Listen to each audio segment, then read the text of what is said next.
Welcome to this week's edition of Daytime Dialogue. I am thrilled to have an old friend from my days in the yeshiva and his days in the yeshiva as well. And for those of you who are watching this from out of town, that means not in Chicago, there's only one place known as the yeshiva in this world, and that's HTC, the Hebrew Theological College.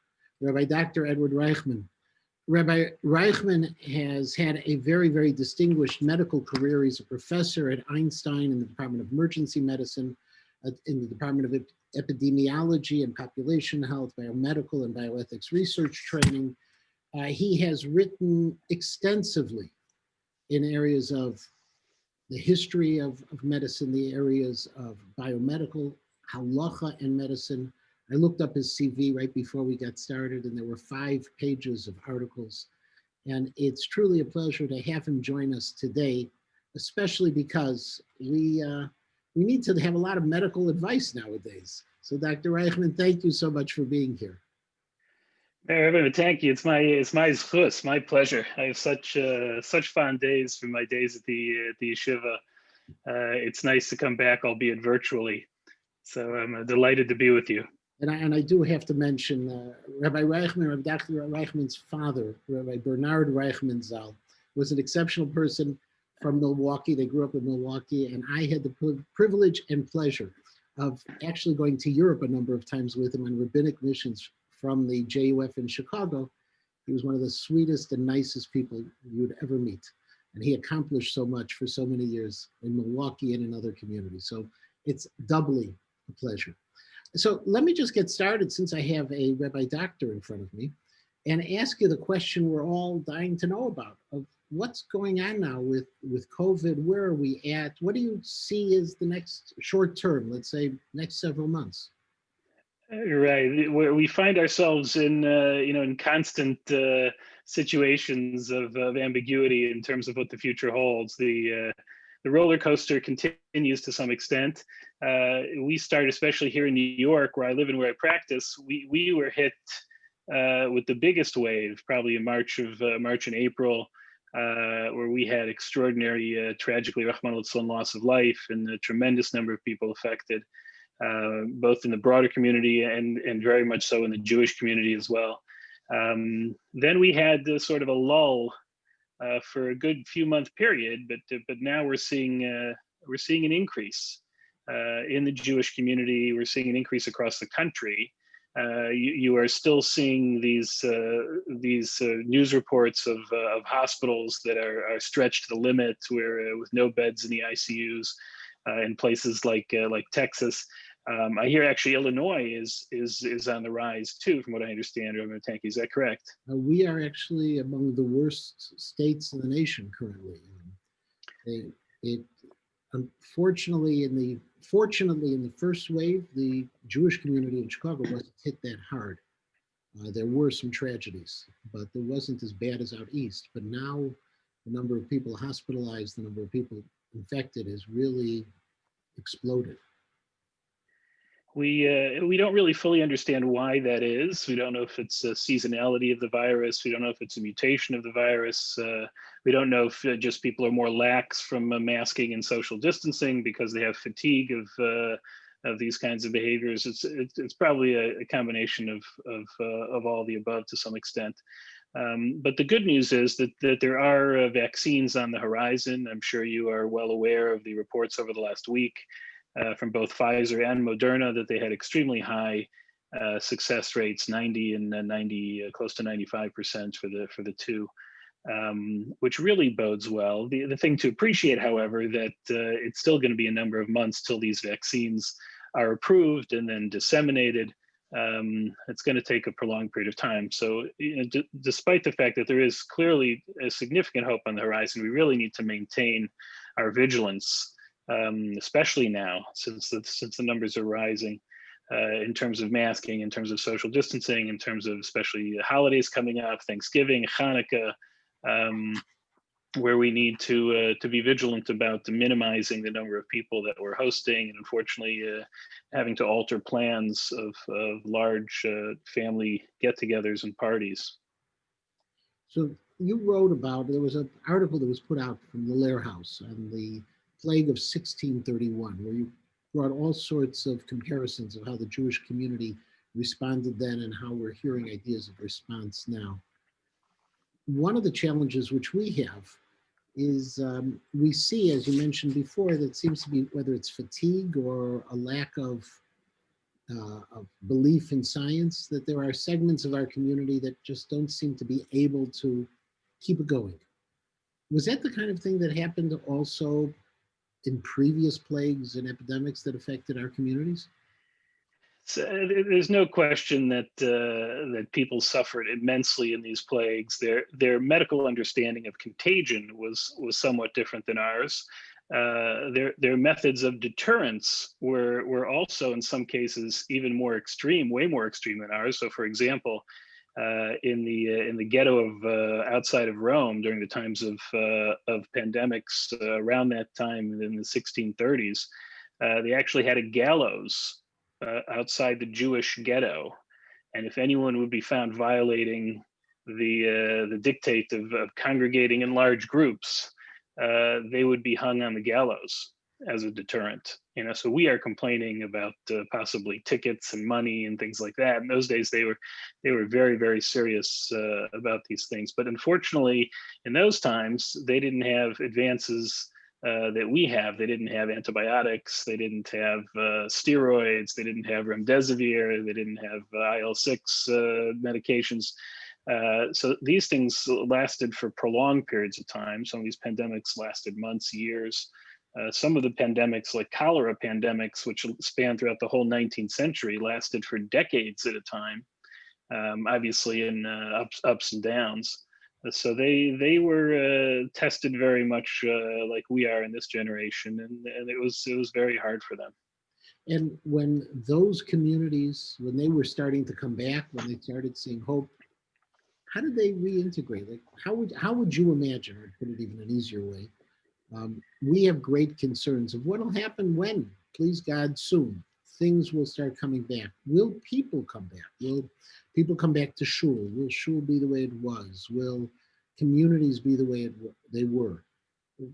Historically? Historically, communities rebounded pretty quickly, to my understanding. And there was tremendous excitement to return to shuls and to community life, which they sorely missed. Actually, there was a tshuva I just read this past week to the Ramah. I'm sorry, to the Mechaber, to Yosef Karo and Avkat Rochel. He had a series of tshuvas. I was finding some more interesting tshuvas dealing with pandemics.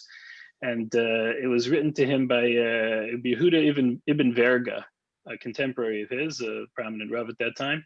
And he said, you know, they both lived in Tzfat, and he wanted to ask Rabbi Yosef Karo Shaila, and he kept waiting months and months in the hopes that he would be able to ask him face to face. But finally, he realized it's going to be a long time. I'm going to write it down. So in that tshuva, he writes that I yearn for the interaction of any human being, and if I see anybody in the streets that I can speak to and discuss Torah with, it's like Mikabel Pnei Shechina. It's like in a sense Mikabel Pnei Hashem, the Shechina, the Pnei Hashem.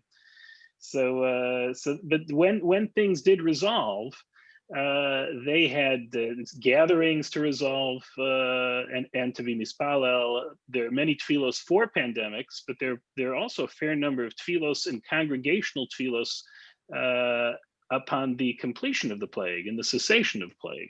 So there was tremendous joy, tremendous excitement. They very much returned to Jewish life and continued to thrive in the post-plague era. What were the tefillos like in terms of the post-plague? Were it just gratitude, or was there things that they wanted to have in addition?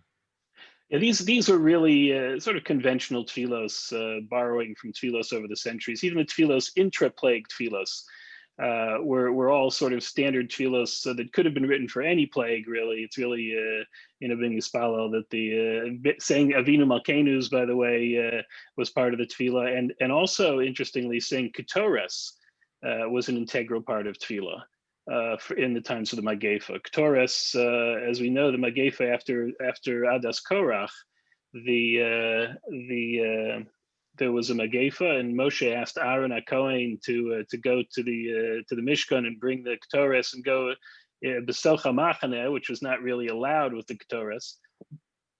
And there's discussions about Chazal how this was appropriate, but at the end, when he brought the Ketores, it says Vatiatzara Magefa. So since the medieval times, the Jews have been including the Pitum HaKetoras as an integral part of their tefillah for Magefa. And in fact, there's some people throughout the centuries that have tried to actually recreate the Ketoras in the hopes of stemming Magefa and utilizing it in the same way. Wasn't there a halachic problem of recreating the Ketores outside of the Beis Hamikdash? Yes, absolutely. And some people, so that is an issue that they talk about, and some say they're not recreating it in the exact way as it was in the Mishkan, or perhaps Pikuach Nefesh might be docha that Isser.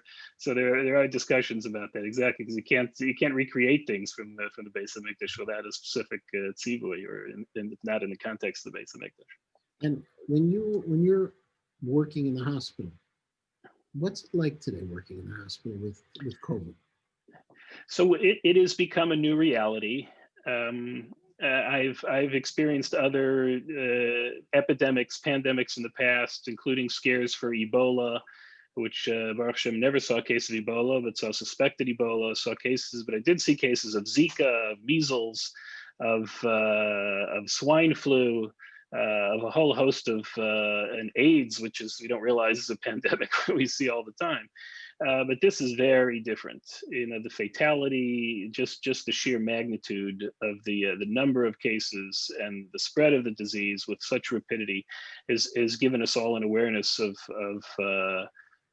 infectious disease, and we are much more careful in our day-to-day life. Basically, almost every patient is assumed to possibly be COVID. We wear eyewear, masks, shields, and gloves for every single patient we see. If there's a little higher suspicion for COVID, we also wear an additional gown. We are still seeing COVID almost every day in the hospital. Baruch Hashem, still very low numbers, though gradually creeping up. And we all are humbled by the power of this microscopic virus and what it can accomplish. And we, as Torah observant Jews, take that humility in a different way. We realize that HaKadosh Baruch Hu can take this little microscopic organism and wreak havoc on the entire world if he wants to. We think we can control everything. We think we can cure all diseases of humanity. But we know fully well that HaKadosh Baruch Hu really is the Rofei Chol Basar. So at the beginning of the pandemic, were you involved or in talking about or thinking about or actually having to rule about the limited resources we have to determine who has ventilators? And now when we're talking about a vaccine, who gets the vaccines first, what the issues are halachically, ethically? Right. So I have been involved, not really primarily, more peripherally involved in the policy issues, more advisory role. We had some scares of triage in our hospital, primarily with equipment, with PPE as it's called, protective equipment, with the lack of N95, lack of enough supply of N95 masks and shields, and that was a very stressful time in terms of having to care for high percentage of COVID patients without really the full protective gear. The fear of respirators, not having enough respirators, fortunately did not materialize to the extent that we thought it would.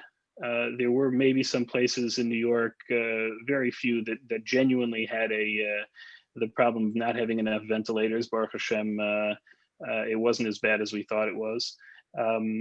But these issues from a secular perspective are different than from a halachic perspective. All the poskim of this current generation have weighed in. Rav Shechter Shlita, Rav Asher Weiss Shlita have paskined on a lot of these issues of triage, and when you only have one respirator and not enough people. It's very interesting tshuva of Rav Shechter Shlita about if a person comes who doesn't have a good prognosis, and there is not yet another person who needs that respirator, but there's a high likelihood and it's anticipated that someone else who who will arrive within a short period of time, who needs that respirator, who has a much better prognosis, can you withhold the respirator from that initial person in anticipation of a better prognosis patient that will arrive in the future? And he actually poskined the answer to that is yes, you could indeed delay or withhold from that patient, even though, of course, tragically, that patient would probably not survive without the respirator.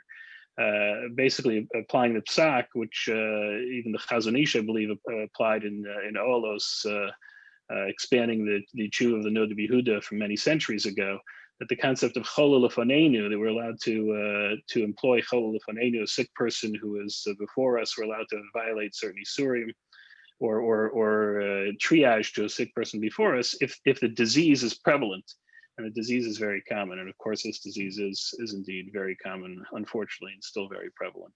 And so, how does the medical ethic, the non-Jewish medical ethics, view at that same kind of issue? So in general, the world of medical ethics has a very different perspective on quality of life. So for example, even prior to this pandemic, the notion of allowing people not being aggressive at the end of life, allowing people to die without major interventions has been part of the norm of our ethics culture. Elderly people that come into the hospital who want really aggressive care, sometimes they have to fight against the medical establishment, who does not necessarily believe that it's valuable. We as Torah observant Jews appreciate that there is a value to life, and there is a quality of life, and the value of life is really infinite, and there's quality of life even if the person isn't necessarily sentient or conscious. So those same principles are applied in their pandemic ethics and in their triage ethics as well. It is not it's not simple. It's not simple for the secular ethics world. It's not simple for the medical ethics world. I mean, for the medical halacha world. I mean, there are, for example, sources in Chazal that give a hierarchy. You know, that the Kohen is over a Levi, Kohen Gadol is over a regular Kohen, the Levi is over Yisrael, etc. Mamzer Talmud Chacham actually supersedes a Kohen Gadol. So, but it's not easily applicable to the bedside in the intensive care unit. That's not exactly how you can apply these kinds of situations. So the admitting papers don't ask for which service. So Ruba Deruba poskim today really utilize medical criteria in making the halachic triage decisions, and do defer to the physician's assessment of prognosis of the patients as a main determinant of triage. But there are many other issues, as you can imagine. So looking at the other side of the pandemic, when the vaccine becomes available, and there'll be limited doses of the vaccine initially, is there halachically, would there be a hierarchy of who should get it first? The question is it the same discussion, or it's a slightly different discussion? Discussion, I think, would vary a little bit. The discussion also is medically complicated. You know, it seems that most logically, especially as we've seen the vulnerable populations of the elderly, people over 70, 80, and debilitated, they should all get the vaccine first. That makes a lot of sense on the surface. However, it's not so clear on microanalysis, because perhaps we should vaccinate the people who are healthier and more likely to spread the disease to many people. So it's not such a clear analysis. I mean, clearly those who are needed to assist the ill, like healthcare workers, nursing staff, those attending to nursing home patients, that population is going to need to receive the vaccination first, and more likely the vulnerable populations of the elderly are going to need to receive those vaccines first. I mean, I think teachers who are responsible for thousands and hundreds of thousands of students across the country, and if teachers are vaccinated, it'll be more comfortable to be in a teaching environment, which is extremely important to have the kids in school in a safe, healthy environment. I think that should be a population which also should get the vaccine sooner than others. But in all, in a lighthearted fashion, but maybe a little seriously as well, the United States in general, and the New York Times talked about this a few days ago, we seemed more prepared to close down schools than to close down restaurants and bars. So maybe you would want to say that the restaurant owners should get it before the teachers, because apparently that's of greater need for an economic piece.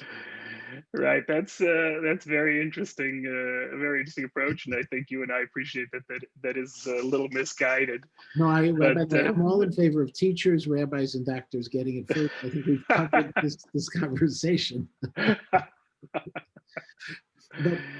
But what happens? You know, who advises in the medical world? Who's going to make these decisions? So the medical world, there are ethics committees and pandemic committees that are convened by the President of the United States. However, you know, hospitals can make their own decisions in terms of who they administer the vaccine to. It's not so clearly enforceable. This kind of dissemination of the virus. It's going to be a challenge. And by the way, even the dissemination of the virus itself is going to be a challenge just from a technical perspective, as I'm sure you've read. The Pfizer vaccine requires around 70 degrees below zero for preservation of the vaccine. That's just going to be a logistic challenge to disseminate that. I believe the Moderna has a temperature a little higher, a little closer to zero, but still, I mean, they're both going to be challenges. But ethics committees will meet and they will discuss. But in terms of actually translating those ethics decisions into practice, I think is going to be a little challenging. And just in terms of your own practice of what you see and what you're doing today, do we have enough information and enough medical care and enough ethical direction to what they were calling earlier flattening the curve to make a difference? Or are we really going to be moving the same with, you know, the speed of trouble until something drastic changes? We are most certainly better prepared if there were to be, you know, God forbid, another major, you know, wave. We are certainly more prepared in a number of ways. We do have now more readily available protective equipment. Interesting. Part of our discussion included the triage discussions about respirators. What we have learned in the course of our treatment of this illness over the last number of months is that, interestingly, the attaching patients to respirators may have actually been detrimental to a number of patients. And in fact, patients may actually survive better not being put on respirators, which means that, you know, if there would be a second wave, many less people would actually require ventilation than in the previous wave, because we now understand that we should try as best as possible to prevent them from going on respirators. So that would be a very positive thing. We do have a number of medications. We have steroids. We use dexamethasone. We have remdesivir. We have antibodies, artificial antibodies that are being produced. We have serum from people who have been sick. So we all realize also that while the numbers are getting high again, in Baruch Hashem, the fatalities have decreased. They haven't gone anywhere near to zero. There's still many fatalities, way too many fatalities. But there's no question that we are better prepared to address this. We still don't have an absolute cure or like one simple antibiotic that you can take and the disease is gone. That we do not have. Mitzvah Hashem, you know, with the continued research, we will see such a magic pill or magic bullet, if you will. But as yet, we don't have anything that appears to be of that kind. So if I'm going to ask you to wear two hats at once, but take turns on it. If you were speaking in the Beis Medrash, what would be the lesson that we should learn from this? And at the same time, if you were speaking in the medical classroom, what would be the lesson you would tell the physicians we should learn from this? I think actually the lesson is the same. There's one word which could be applied to both circumstances. Probably would have to tailor the message, and the sources I would use would perhaps be a little different. But I think the lesson is humility. And I think humility is something that, as Torah observant Jews, we need to appreciate. So, for example, Chizkiyahu HaMelech was Gonei Sefer Refuos. He was Gonei Sefer Filos because Sefer Filos apparently had the cure to all diseases. May have had the cure to COVID-19 for all we know. But people weren't, believed in the book, and they looked down at the book rather than looking up at Shemayim and appreciating that HaKadosh Baruch Hu was the true Rofei and the only Rofei. We need to recalibrate, to appreciate that despite our extraordinary advances in medicine, we with antibiotics and cancer treatments and respirators and dialysis machines and all of these extraordinary advances that we've been privy to just in our lifetimes, we still see that there's so much that we don't know, and we can't. We need to continue our filos. We need to continue to appreciate it's HaKadosh Baruch Hu that runs the world. To continue our learning and recalibrate in that way. And for the secular world, it's the same thing. Physicians.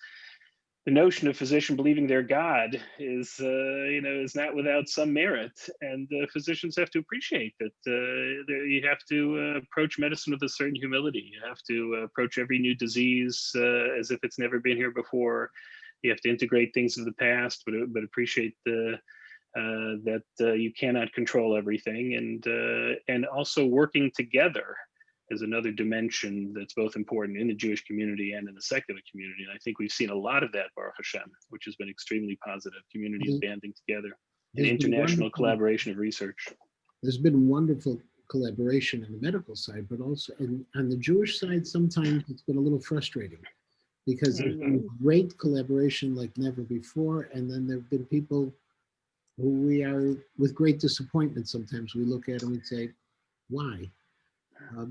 Do you have any feel for why some people just have difficulty accepting the science? This is not a new phenomenon. This phenomenon has existed for century upon century. There's always a significant minority of people that simply don't accept the scientific developments, naysayers for a whole variety of reasons. Some of them even logical, to some extent. I'm not minimizing some of the arguments. Some of them less logical.